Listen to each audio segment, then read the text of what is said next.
This is the second time I'm recording this podcast because there is an air vent that's very close to my knitting corner, and I did not even think about the noise that it would make. So we're trying again because it was pretty loud, but now I put a pillow over it, so I think we're good.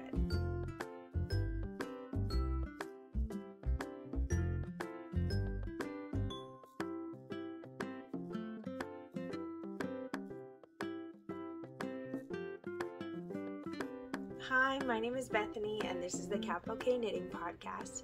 I started knitting with a capital K 2.5 years ago when I just decided to dive in and try all these new techniques. I had already known how to do the knit stitch and the purl stitch, and I think that's all before when I was younger, but now it is my jam. So I've knit every day, almost every day for the past 2.5 years, and it's been lovely. So I would love to jump in to the podcast. We've moved, life is chaotic, but I still wanted to do the podcast because it really just helps me order my thoughts around my knitting, and also knitting is just a very orderly practice for me. I really like even just looking at those stockinette stitches all lined up. I really like that. So here we go. If you're new here, there's a description box down below that'll have links to my Ravelry project pages.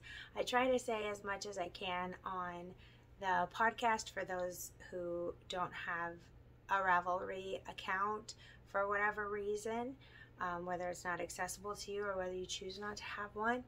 And also I have links to makers that I might mention, patterns that might not be on Ravelry, things like that.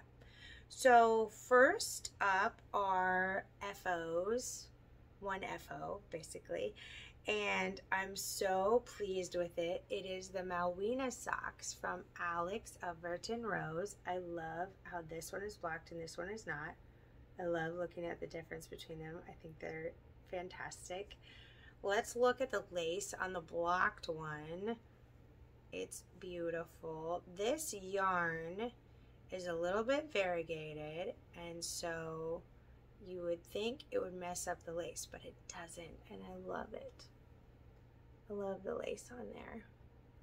It is a little stripy. I don't know. The name for the yarn is perfect. It's called Strawberry Tea. It's by Sweet Georgia. Sweet Georgia.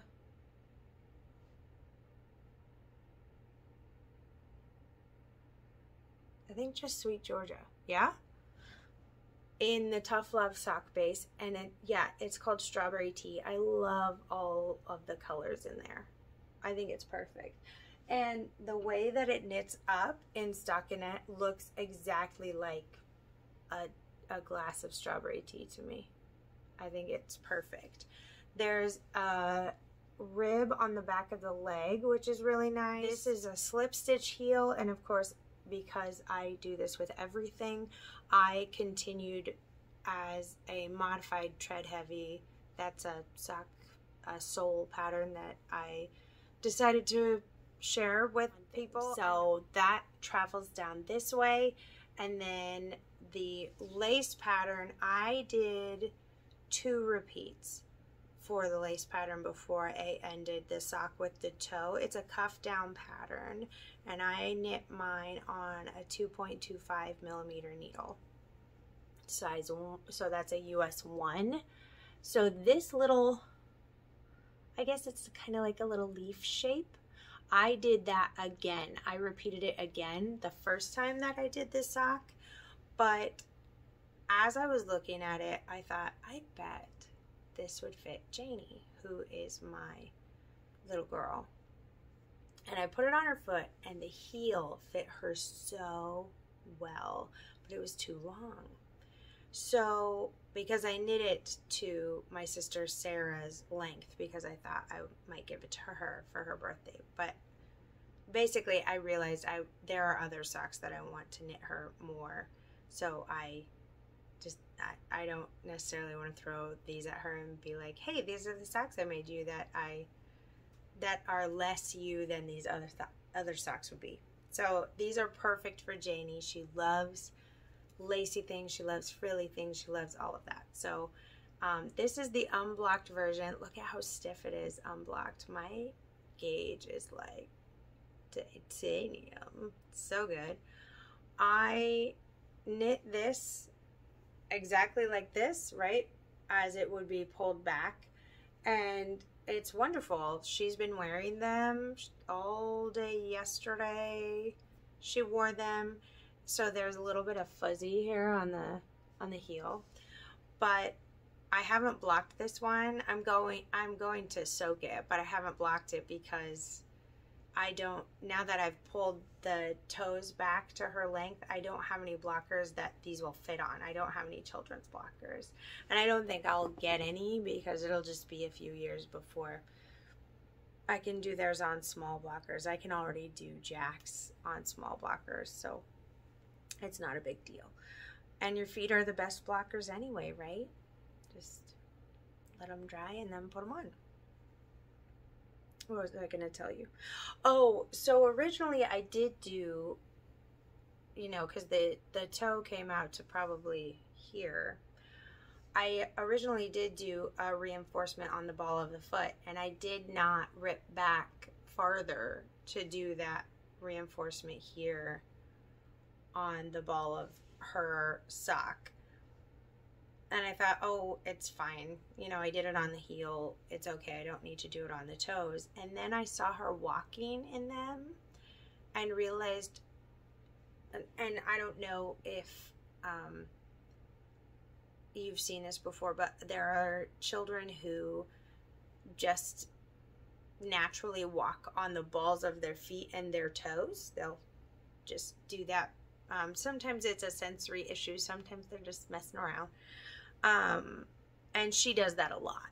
And we have to say, you know, heels, toes, honey, heels, toes. And she'll go, oh, right. And she'll, and then you'll see her like thinking about it. And it's so cute. She's just doing a great job. And so she's the one who actually needs the ball of the foot reinforcement out of all of my children. She's the one who needs it. So I actually might go back and reinforce the inside there. I saw a tutorial on how to do that, so I might do an afterthought reinforcement for the ball of the foot on these. But these are the Malwina socks. They're beautiful. They are a companion pattern to the Malwina sweater. So even though I did my sweater in a pink drops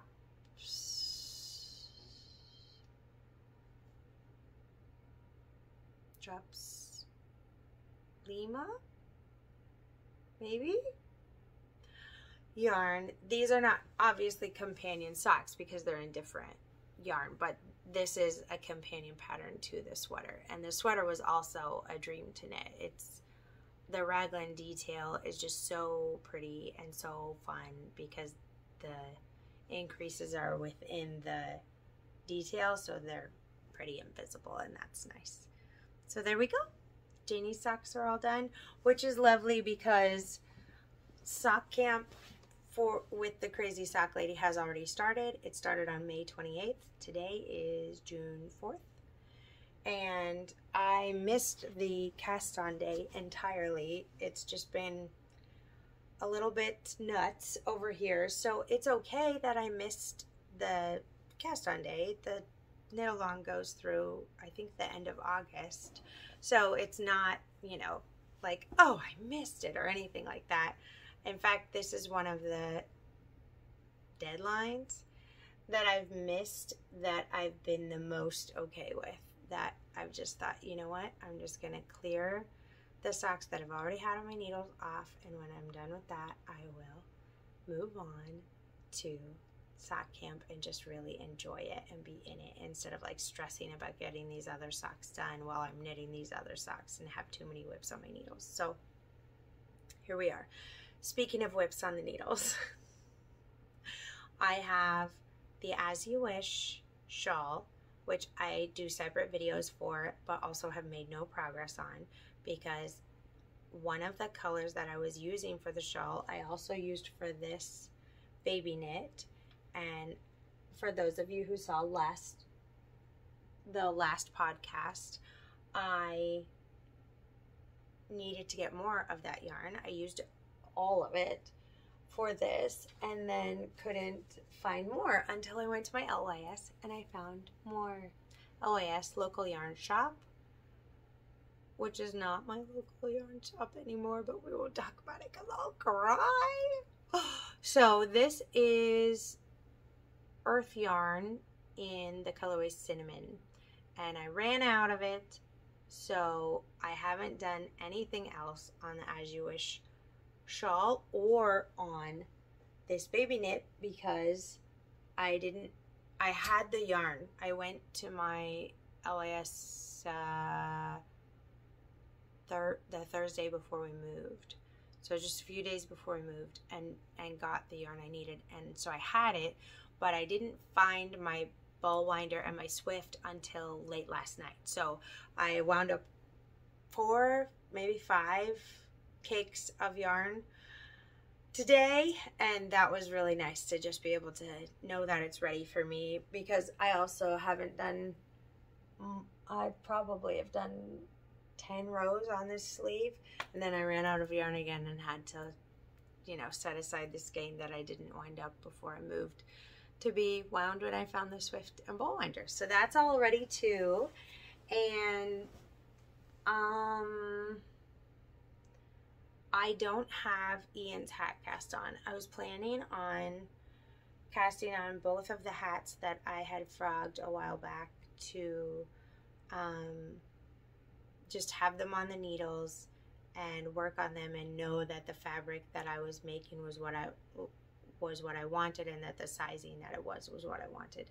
So I've done tubular cast-ons so many times before, but for some reason I was having a hard time getting it done. And the pattern doesn't call for a tubular cast-on, but I want it to be nice because it's a gift. So I am going to approach that later when I have more brain space. So only two whips to show you any progress on, and that's just totally fine. It's totally fine and wonderful. This is the Basset hat, the start of a Basset hat by the Creadea Studio. It looks so little, but it stretches so much. It's a fully ribbed hat. I need to clip these because they are woven in, but I haven't clipped them yet. I have more of this, actually have a couple more skeins of this orange. I got up to get the yarn, so I clipped the ends while I was up too. This is Juniper Moon yarn in a wool silk blend. I think it's 75 wool, 25 silk in the colorway Terracotta. I think it's gorgeous. I originally was using it for a summer knit last year that I just never finished, and I realized recently that I was using the wrong weight of yarn for that summer knit anyway, so it's all fine. It's all good. I would have been sad, I think, that it came out so big, that the summer knit would have come out so big if I had continued on. So so that's fine. And this is working so well for the hat, for what I'm using it for. So I have 2 strands of this going on, and then I have 2 strands of the, isn't that funny? It's just a little nest in there. 2 strands of the Fiber Spates Cumulus, which is Surrey alpaca, and the natural colorway. So I've been pulling from the inside and the outside here. We're getting kind of to the end, I guess. I don't know, there's kind of a lot left though. And I am, since I'm getting to the end of it though, I am not sure if I will have enough for, I'm not sure if I'll have enough for the whole hat. But if I end up not having enough for the whole hat, then that's okay. I am probably just going to switch to the pearl colorway, which is what I've been using for this cardigan. I've been holding it with the tumbleweed colorway. So it's just a cooler off-white Surrey alpaca. It's the same brand and everything. I don't think it's going to look weird if it does need to be switched. And I had to switch yarns for the other hat with the orange yarn with that first basset hat that I did, and I don't think it's noticeable at all. So I think if I have to switch Surreys that are, you know, pretty close, I don't think it's going to be a problem.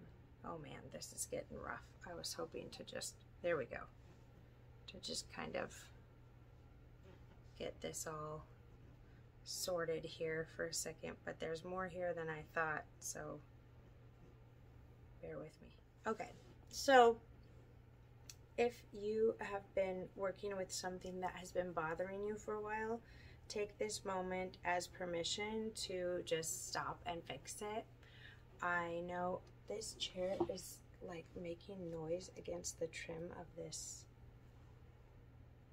wall, and I keep hearing it thinking it's something else, but it's not. It's me just shaking around on this chair. Anyway, take this moment as permission to fix whatever it is in your life that you've been looking at going, oh, I'll just fix that when I have a second. Because now's the second. You can do it. It's fine. And it's okay if you're the only one that it bothers. You're the one who's dealing with it. So if it bothers you, you can just fix it. That's fine. You don't have to have explanations to anybody about it. Just live your free life there. Okay, much better, huh? Much better. So I'm going to be adding this back in. I ran out here, obviously. I have a crown of it. I'm making the smallest size. I made the smallest size last time too. I am realizing that the only reason I'm making it is for me. This project is no longer for them. They do not care.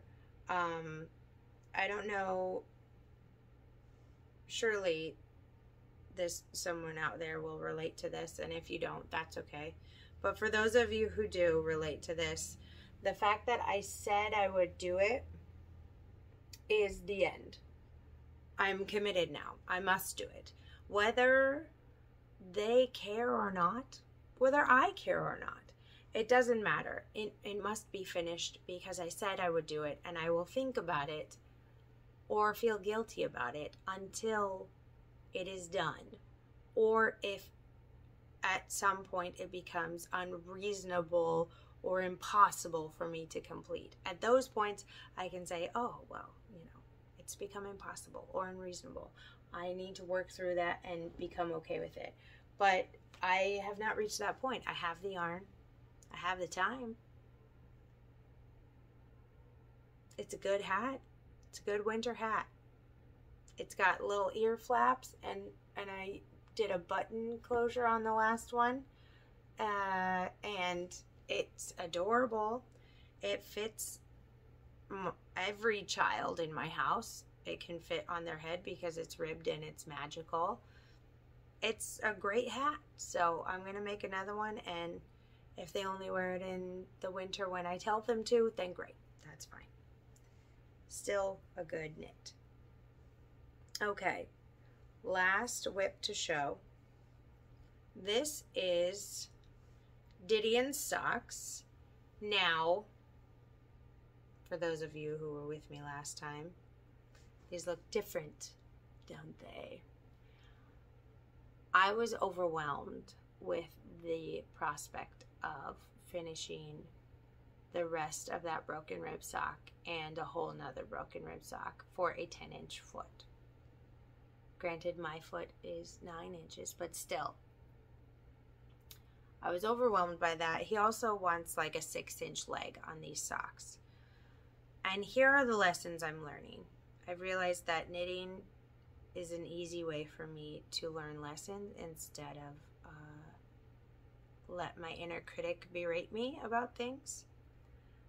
The thing that I've learned is that I don't have to be anyone's personal knitter, and I can gently say no, that making them that thing is not actually worth the time it would take me. I have other projects I would like to work on instead, and I would be happy to either teach them to knit or refer them to someone who can teach them to knit. And yeah, and that would have been especially helpful in this instance because the guy said that his dream was to have knit socks. And now I think, well, if it's your dream, then learn how to knit, dude. You know, like, do that.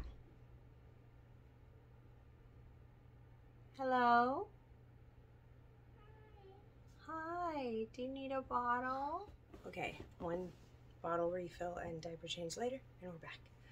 So I am using a sock tube from the yarn farm that I still have 2 left from them, and I really like all the options that they offer on their Etsy shop as for stitch counts and how much you can ask for them to leave off and things like that, and it's just really nice. So I'm using that. This main purple here for the sock tube is a Cascade yarn. I cannot remember the colorway, so I will put it up here if I can find the tag.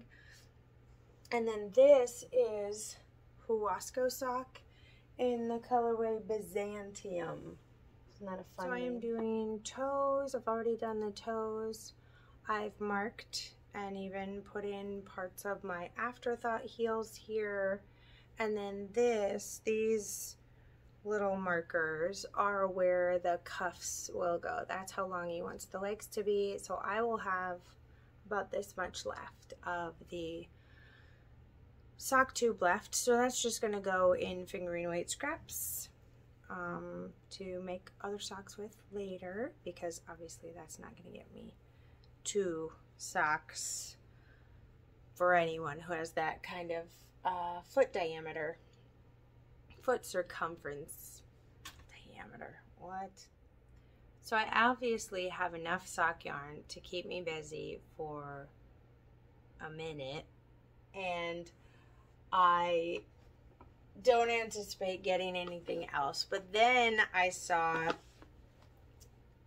Kay of the Bakery Bears dye this yarn that was named Sirius after Sirius Black of the Harry Potter series, and I love Sirius. I mean, give me the anti-hero every day. Like, really, like, love this guy. And he's not even an anti-hero like you think. Anyway,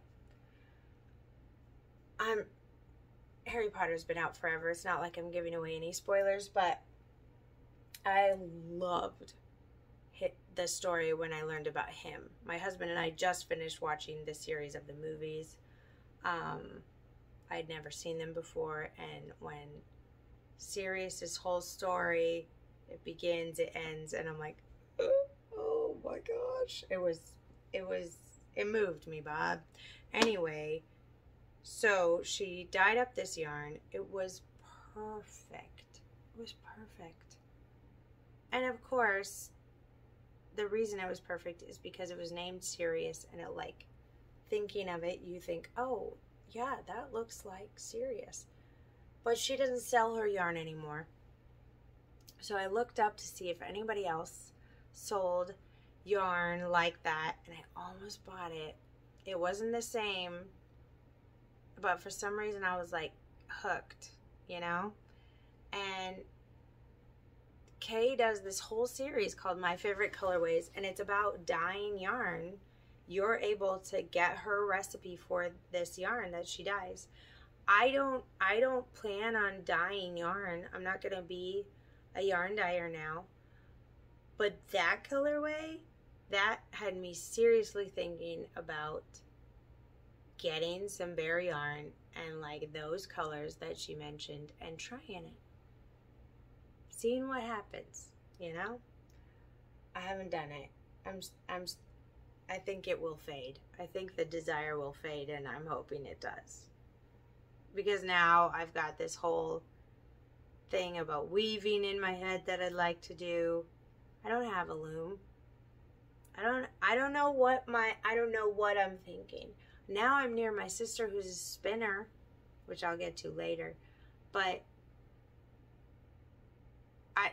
there are so many options, right, in the fiber world. And now, for some reason, that I'm here in Indiana and we've moved, my brain is like, you could do that, you could do that, you could do that. And for some reason in Kentucky, I was like, oh yeah, I'm sure spinning is somewhere in my future. It looks so cool, but not right now. It's not. And I was totally satisfied with that. And now, for some reason, my brain has exploded.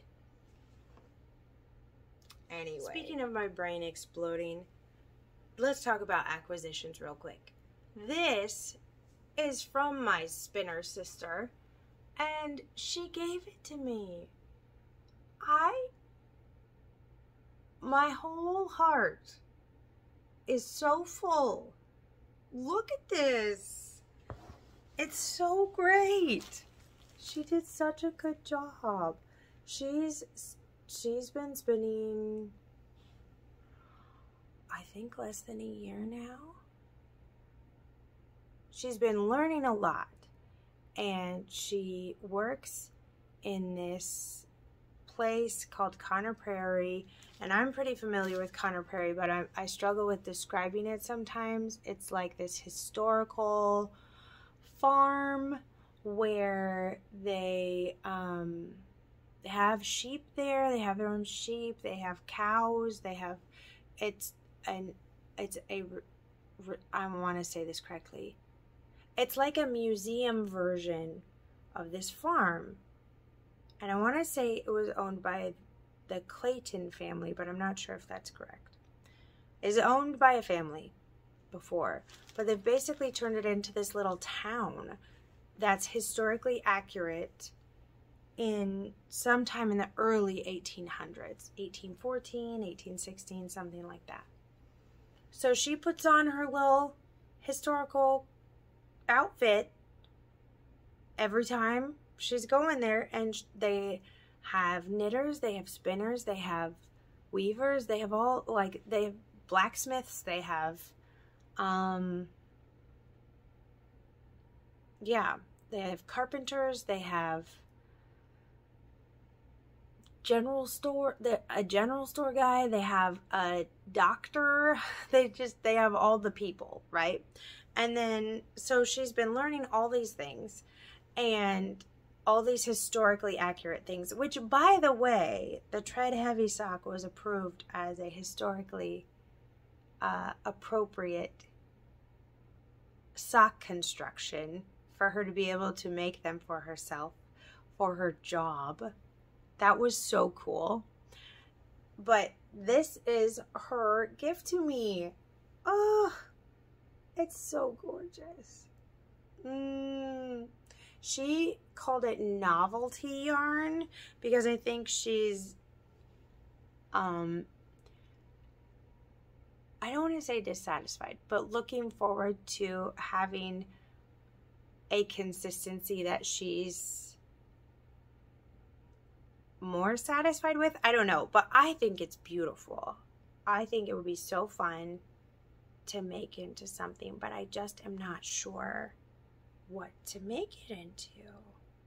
You'll have to give me a comment below and help me, because I think it would be so great. I was thinking, like, I don't know, I want to look at it, and I might have to do like the wraps per inch thing for some of it and see what it is, but I think it would be so cool to like do the yoke of a sweater with it and do the rest with something else, or maybe do a hat, or yeah, I'm still thinking about it.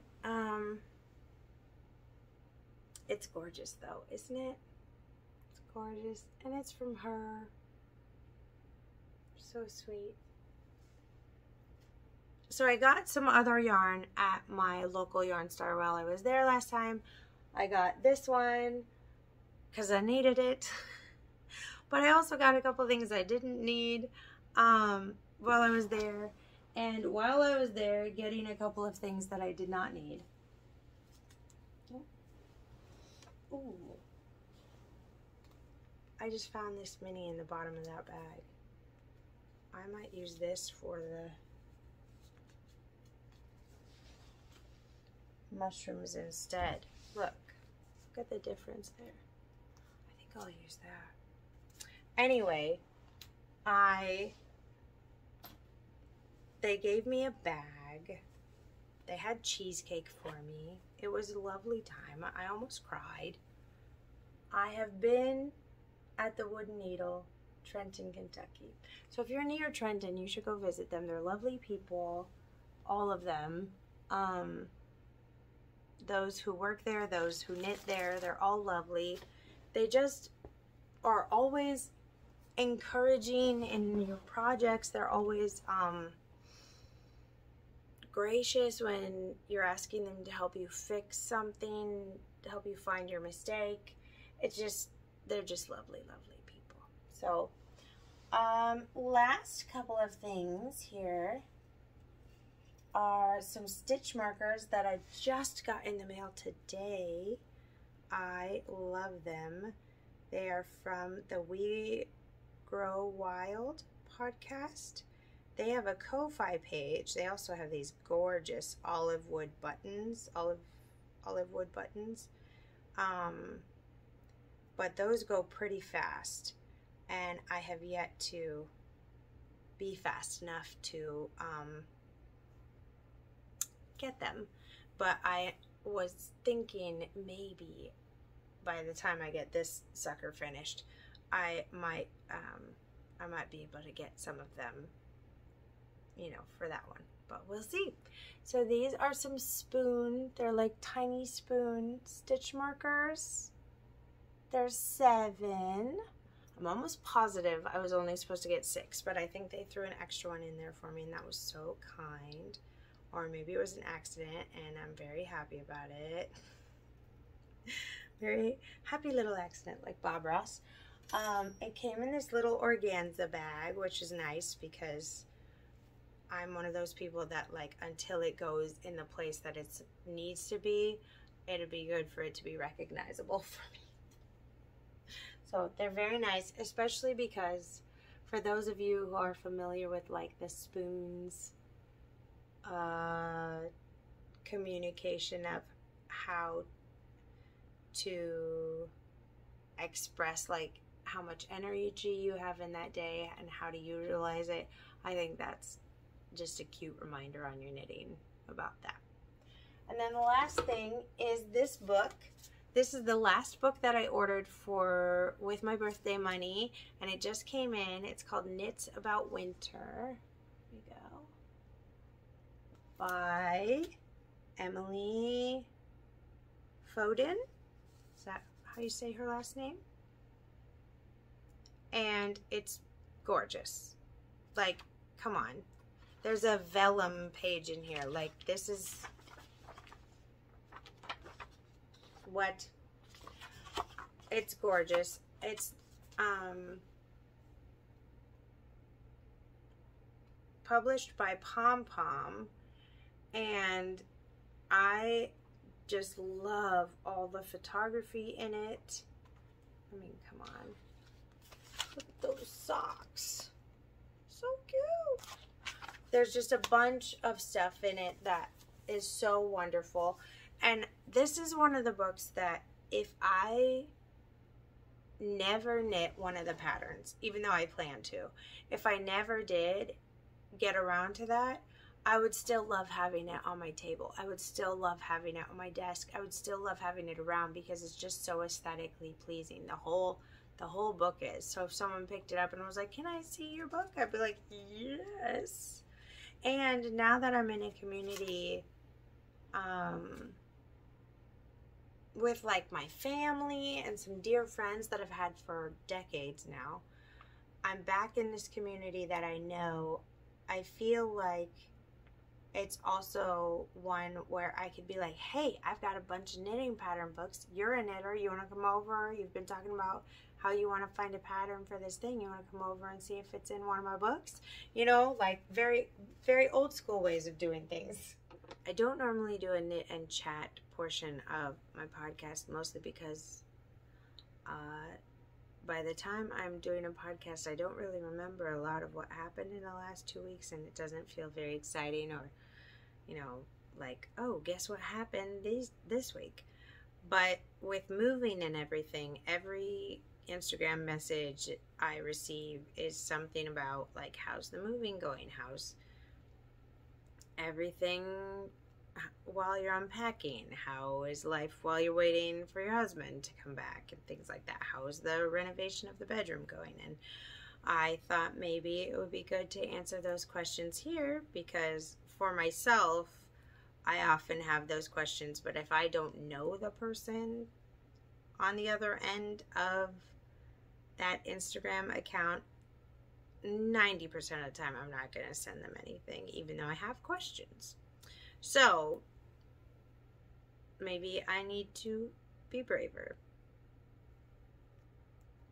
Anyway, so here are some answers to those questions. MJ, that's my husband's name, is still in Kentucky because he has some Army things to wrap up. He will hopefully be back here at the beginning of July, but that is only if the Army is telling us true things, which is not always the case. So holding that with an open hand, basically, about when his arrival time will be, which is hard to do because I am here lone parenting with 4 children, and they are dear hearts, but they're also 4 children who are 7 and under. So they're just, you know, being kids a lot of the time. And I also have, the youngest of them is 2, and he is just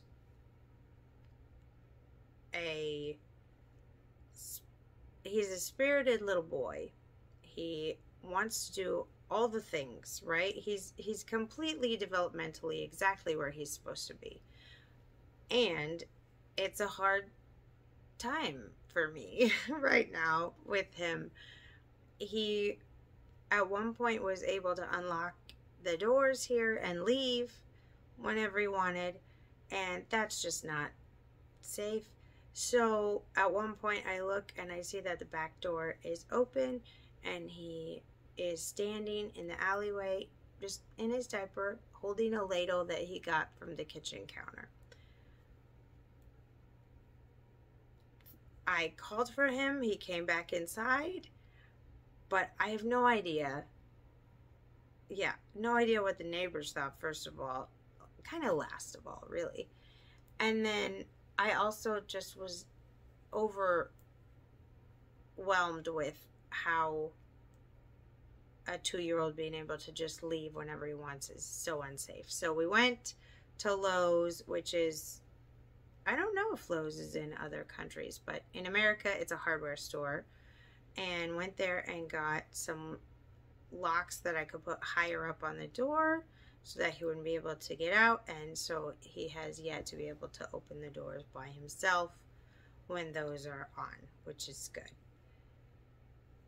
He is relentless in a lot of ways, and I love that about him, and it's hard to live with sometimes. So the other day when I was having a harder time because I had stayed up too late working on our bedroom, I was frustrated because, of course, my kids get up at the same time every day, no matter when I go to bed, no matter when they go to bed, really. And I kept just saying to myself, like, it's not them, it's you. You stayed up way too late, and they're just being kids, and you're being irritated by everything right now. So just chill out do what you know you need to do as a gentle parent. Like, take some deep breaths, take a minute, and take care of yourself. Like, make sure you drink water and eat food, and, you know, take a nap with the littlest one if you need to during the day, although he's kind of done with naps, which makes my life feel more chaotic because there's no time in the day where, like, we have to stop and just be. We can just keep going and going and going all day, but that just means I need to learn a new routine. So I'm saying this to myself, right? Like, it's not them, you know, you just need to do what you know you need to do. So as I'm headed into the bathroom, I just open the door and there's just a stick of butter on the counter. And I thought, okay, well, it's a little bit them. It's a little bit them right now. And I mean, that's okay, but let's just be honest, like, it's not just me. There's butter on my bathroom counter, and I don't know how it got there. And I try to let my kids live their lives, like, without me hovering over them all the time, but also, what in the world? So there's that.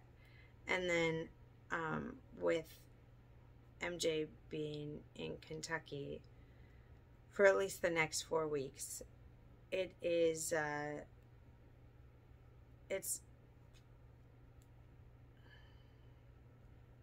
hard to be the first and last line of defense for your kids all the time. And I've had to do that several times before. Those of you who have lived the military lifestyle or are single parents, you know exactly what this is like. And in my case, it's not even the same as single parenting, but in the way that there is no backup, you know, there is no time in the day where someone else is going to come in and be like, hey, you need a minute? It is similar in that way.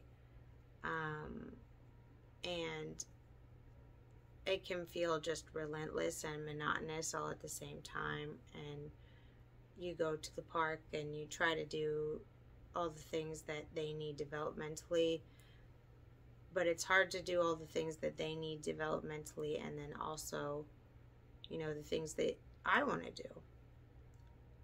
Although a lot of things that they need developmentally are things that are good for me too. So, like, outside time is something that we try to do every day. We don't always succeed, but it's something we try to do every day. It's on the goal list. And outside time is good for me too, you know. We have a couple of parks that are in walking distance of this house. And then there are just some, I want to call them amenities that we haven't had other places that are just so nice to have this time around while lone parenting. There are a couple of grocery stores that deliver to our door here, which is amazing. We've never lived in an area that had that available. And as I was frustrated and feeling sorry for myself the other day, I was talking to the Lord about it and was just like, come on, like, why, like, can't they just let him do his paperwork and let him go, you know? Instead, he has to do his paperwork over the course of so many weeks and all of this stuff. And but then we had to move in here because you have to move in within a reasonable time after you buy the house. And so yeah, so the Lord reminded me of that the times that we've been apart, it's always that one of us is preparing a place for the other one. And I was just like, oh, now go ahead and give me a romantic spin on it. You know, that's gonna get me motivated. So as I'm preparing our bedroom and everything, it's just been nice to have that reminder, because I kind of burnt myself out the first week. I worked pretty hard on the floor. There are original hardwood floors here. They're white oak floors to the house, and they're beautiful. And there were 2 layers of carpet on top of them, and I pulled all that up. The first night I was here, I pulled all that up, and it took me a while to get the carpet actually out of the room because it was so heavy. It should have definitely been at least a 2-person job, but it's just me here at like 2 a.m. pulling up all this carpet. And then I've been working on the floor, rented a floor sander, which was so heavy. Oh my word. Also a 2-person job, but I'm not broken. It's okay. And the floor is so close to being done. I just need to go around and do the edges with a hand sander, and then basically decide if I want to stain it and then wax it, and then it'll be done. So after that, I'd like to paint the walls and put some curtains up, and then move our bed and our furniture in there, and it'll be all ready. So that's definitely doable within 4 weeks, as long as I don't like burn myself out again. And yeah, I think I can do it. So it would be really nice to have that space also, because we have a guest room area, and I'm sleeping in there right now while I'm renovating the other room. But there are just, you know, I'm living out of my suitcases because there's no point in putting the clothes in the dressers if I'm going to have to move the dressers after I get the floor done. And so there are a lot of things just kind of waiting on that room to be done before we move things into it, and are just able to put things away, you know, to where they would go. So I did get my yarn all out and put away, which is nice, and very just sweet to be able to see throughout the day. And I think that's it. If you've made it to the end, leave a little emoji for me in the comments. I love knowing who's made it to the end of the podcast. And now that I have all this yarn wound up, I cannot wait to greet you with some finished objects next time. I know I'm going to have at least one, right? So close. This is so close. It's so close. And then hopefully a couple pairs of socks on the go. So until next time, happy knitting!